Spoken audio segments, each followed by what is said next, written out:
අර හාමුදුරු නමක් පෙර ජීවිතේ හාමුදුරන්ට පෙන්නලා මේ ළඟදී මට මේ විස්තරය කිව්වේ. ඒ හාමුදුරන් භාවනාවෙන් ඉඳින් පෙර ජීවිතේ පෙන්නලා මේ මනුස්ස ලෝකෙට එන්න කලින් ඉඳලා තියෙන නිරේ අවුරුදු කොච්චරද කියලා කියන්න බෑ කිව්වා. නිරේ ඉඳලා තියෙන්නේ. ඒ නිරේ යාට ලැබිච්ච දුකක් තමයි කියනවා එයා ඒ නිර්වත් නිරිසතාගේ විශාලයට පුරුෂලිංගෙ පිහිටලා තිබෙනවා.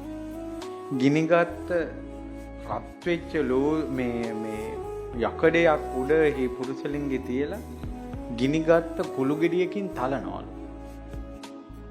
ඒකට හේතුව තමයි යාට ඊළඟ ජීවිතේ පස්සට ආපහු වෙනවා. කලින් ජීවිතේ වැරදි කාම සේවනය කරා. එතකොට සංසාරේ එක එක්කෙනාගේ ජීවිතවල බුදුරජාණන් වහන්සේ වදාළ තනි ජීවිතවල තමන් වැරදි කාම සේවනය කරද්දී ඒක අහුවෙලා බෙල්ල කැපිලා ගලා ගිය ලේ වැඩි කිව්වා මහ මොහොතේ වතුරට වැඩිය. නරක වැඩ කළා අහුවෙලා. අහුවෙන්නේ නැතුව කොච්චර දේවල් කරන්න ඇතිද? එක එක්කෙනාගේ ජීවිත. ඒකට ඒක නිරේ ගිහිල්ලා මේ හැම ජීවිතයකම විපාක විඳිද්දී ඔය වගේ දුක් කොච්චර ලැබිලාද? තුන මේ ජීවිතේ යම් අවස්ථාවල ජීවිතේ නොමග ගිය අවස්ථා, තමන්ගේ සිත කය නොමග ගිය අවස්ථා මිනිසුන්ගේ තියෙනවා. ඒවා කර්මයත් එක්ක එකතු වෙලා තියෙනවා.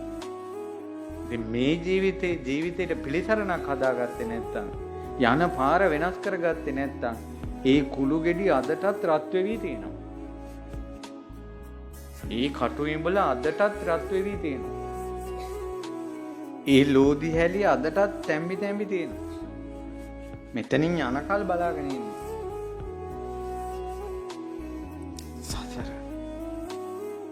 සසර